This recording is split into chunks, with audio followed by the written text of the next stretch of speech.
हरि की कहले राजनीति पोले खुल गईल हो, सिंहासन के गद्दी तोहर हट गईल हो। तो जी हाँ भैया, हम बात कर रहा बनी पवन सिंह के मैटर के बारे में। तो पवन सिंह के मैटर बीच में बहुत दिन कुछ दिन पहले हुआ है। पवन सिंह के जन्मदिन पर नया मैनेजर की घोषणा हुई रहे अभिषेक सिंह के, जो अमित सिंह के बड़ भाई रहन। और पहले भैया शुभ लाभ कंपनी चलावत रहलन। और पहले का रहलन अभी बताई तो बहुत बुरा हो जाए, ऐसे ओकरा का रहे दी जा और बाकी की कहानी सुनी जा हमारे जुबानी। जी हाँ, तो अभिषेक सिंह भैया दीपक सिंह के हटावे में सरासर हाथ रहे अभिषेक सिंह और अमित सिंह दोनों भाई लोग के। सोची जाए एक बार गौर से, अगर अमित सिंह सही रहतन तो मैनेजर अमित सिंह अगर सही रहतन तो का मैनेजर अभिषेक सिंह के बनतन और कोई भी लोग रहे। या इतना दिन से लंबा और गहरा प्यार दीपक सिंह के पवन सिंह के बीच के, दीपक सिंह के हटेतन या दीपक सिंह के हटे के पड़ी मजबूरन उनका लोग टीम के बाद टीम में सॉल्व होइत हटित ना।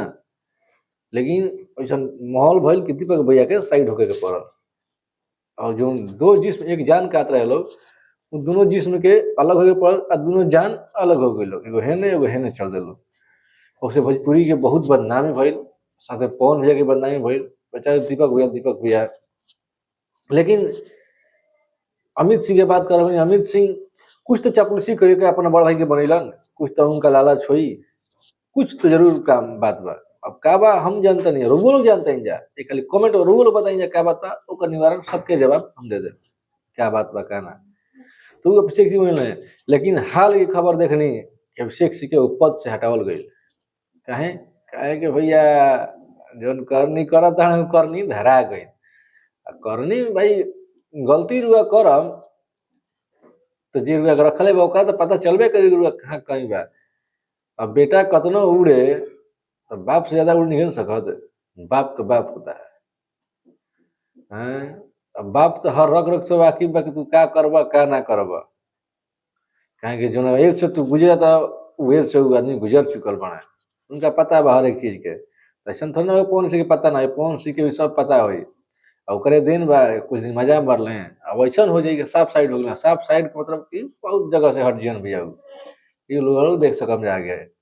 और पवन सिंह जी पटना में आके अपन परम मित्र दो जिस्म एक जान जो अलग हो रहे लोग ओकरा पर मिलाप भइल और बैठ के दीपक सिंह पवन सिंह आपस में बात कर लोग दीपक सिंह के ऑफिस पे। अब का लगा था हो सकता था कि फिर से मैनेजर के रूप में दीपक सिंह पवन सिंह के पास वो वापसी करस। और जब भैया दीपक सिंह जब वापस आ जी हन फिर से पवन सिंह के भोकाल टाइट रही, फिर वह भोकाल रही जो पहले रहे। हो सकता कि शायद ऊपरों से भोकाल और बेसी बढ़ जाए। लेकिन तेरा क्या होगा रे कालिया, अब भैया यह अभिषेक सिंह के का हुई ये सोचे वाली बात भैया। जितना उड़ले हाँ फोन करे आदमी कोई काम हाँ सर मीटिंग है मीटिंग हाँ सर मीटिंग। अरे भैया तू कितना बिजी रहेला लोग भी पता बा, जितना तू राजनीति खेल खेलला तो कुल धरा गई।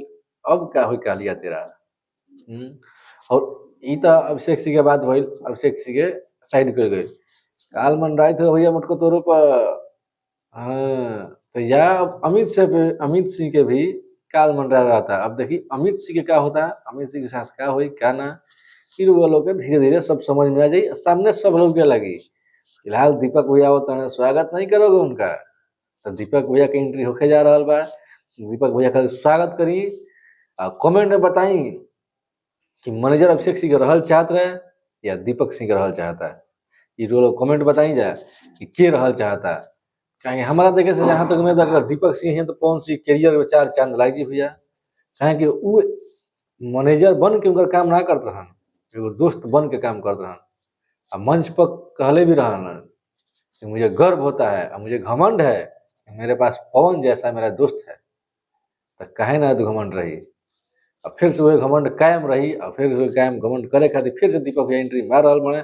अब फिर वो लोग कंटिन्यू गाना लगातार बढ़िया बढ़िया गाना सुनने को मिली, सब शेड्यूल में मिली, सब टाइमिंग में मिली। मैनेजर आई रहे टाइमिंग ना मालूम रहे बेचारा के, इतना बिजी आदमी टाइमिंग नहीं मालूम नहीं कि कब का बकाना। एक दिन पता है गनु आ जाएगा टीजरो आ जाता है एक दिन। सोची पहले पवन सिंह डेट में ना होता ऐसे, लेकिन नया मैनेजर भैया नया तरीके से काम करेला, सोचा कि एक दिन में 10 गो गाना रिलीज कर दो 10 गाना चली। अरे ऐसे होला भोजपुरी में। तो उ भोजपुरी के अच्छा से अगर पवन सिंह के भोजपुरी के अच्छा से समझे वाला केहू बा तो दीपक सिंह ही बाड़े। और दीपक सिंह भैया जब आई हैं तो फिर से पवन सिंह वोकाल उहे हो जाई, फिर से हर टाइमिंग के अनुसार गाना रोल के मिली और पवन सिंह की ज़िंदगी शायद थोड़ा-सा फिर खुशहाल हो जाए। और बताई जा रहा कमेंट में कि दीपक से एंट्री आवल चाहता है कि अमित सिंह के और अभिषेक सिंह के रहल चाहता है। चलो कमेंट में बताई जा, हम चलत तनी फिर अगला वीडियो में मिली तो जय हिंद, जय हो।